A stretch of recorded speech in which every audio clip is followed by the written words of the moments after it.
Hi, my name's Tim Totten with Final Embrace. We're a manufacturing company that makes products for funeral homes. We make beautiful quilts and blankets that funeral homes use when they pick up people who've passed away. Now, other than just being very comforting to families during a very difficult time, our products are also protective, and they help funeral directors to do their job safely. Today, though, we want to talk about other parts of safety, and that is about personal protective equipment or masks for people who want to make sure that they are protected when they're serving the community.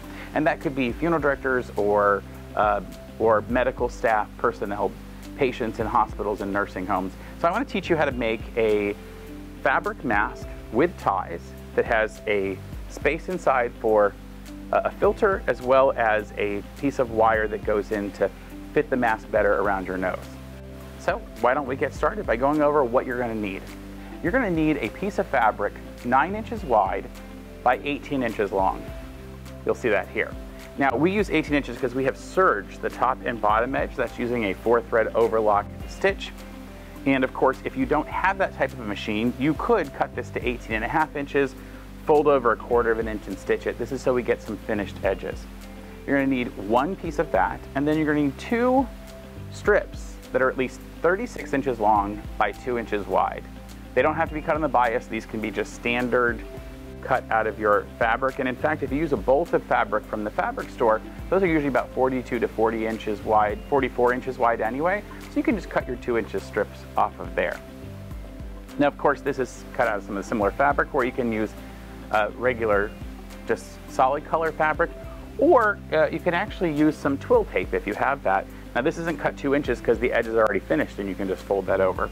There's a lot of options here. You can also buy double fold bias binding already at the fabric store. It's just a little more expensive, and the way I'm going to show you here is how to use your own.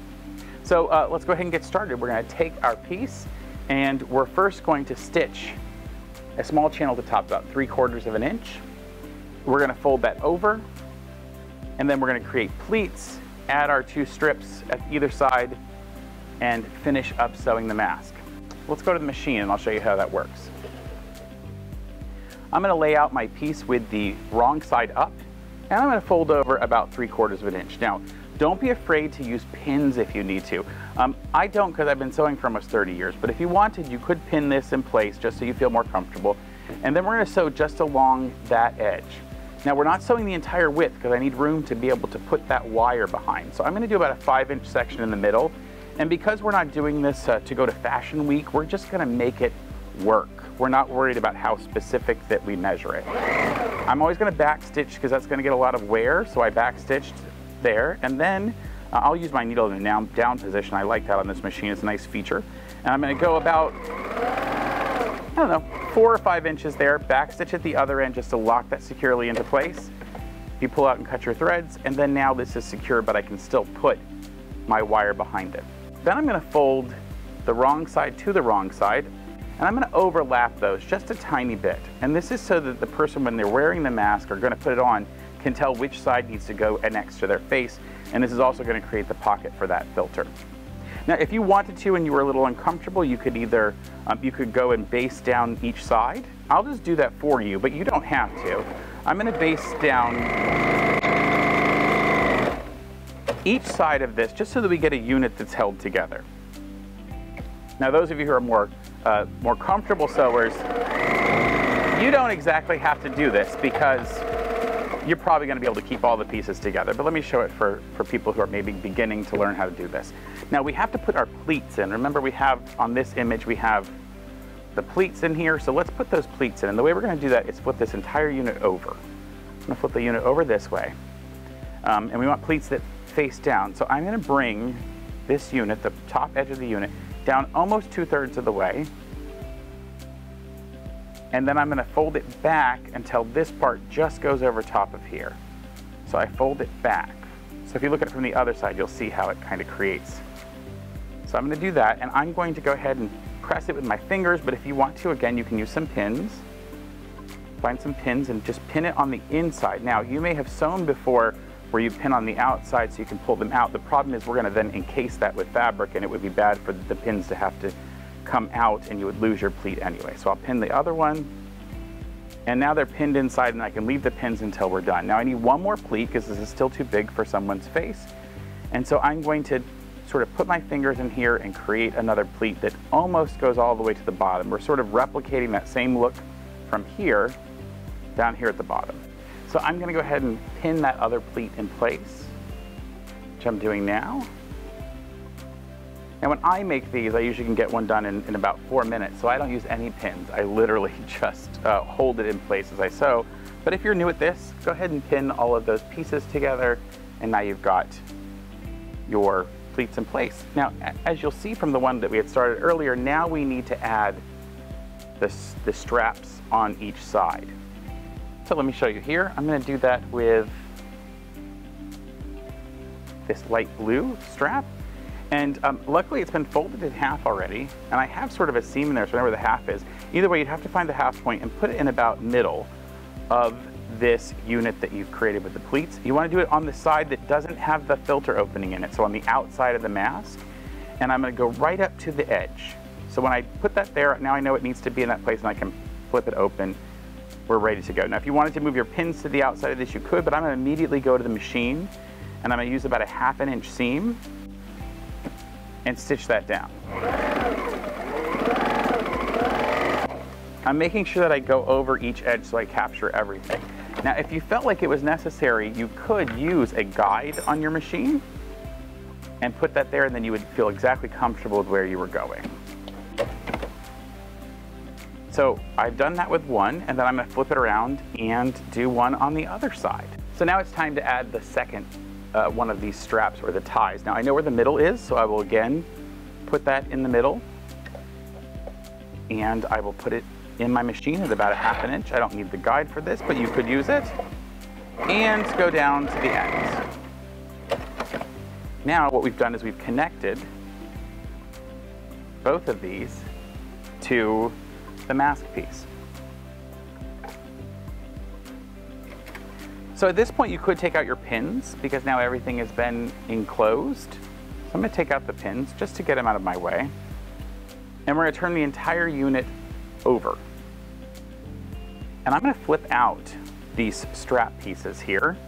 And you'll start to notice that it naturally folds over the ties, these strap pieces, the 2-inch binding, in about a 1/2 inch. And if we were to fold that again in half and close it, it would encase right in there.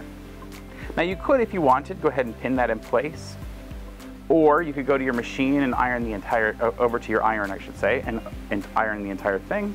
But I'm going to do it by hand, and I'll show you how to make this work.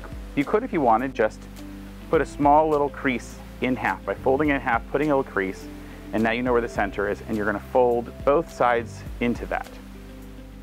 Fold the two in, and this is going to give us finished edges at the side, and then we're going to fold the entire thing in half again. So now I have 4 layers of fabric in here, and then I'm going to sew right along this edge all the way down. Now I'll tell you a little trick that I use. I go ahead and get it into the machine a little bit past the end, put a couple stitches in it, and then I'll back off the end, and that really locks that end in place, because we're not going to do anything else to fold the end over. Then I'm going to pull all the way back with my machine, and it helps if you can put the needle in the down position.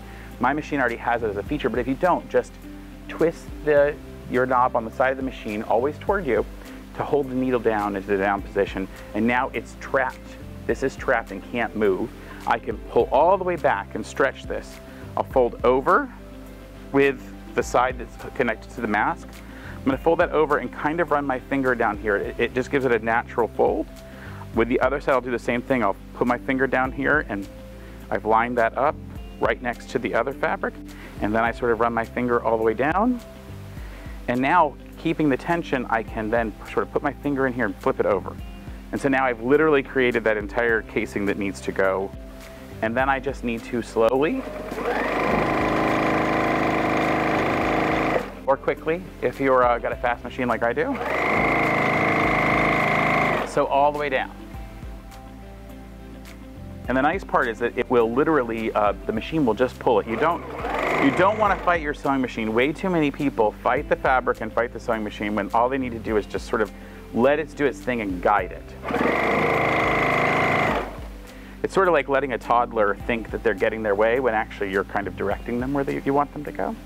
And then I'm going to keep doing that down the entire other end. Now if I want, I can leave the needle in the down position again, and again, you might have to twist it on an older machine.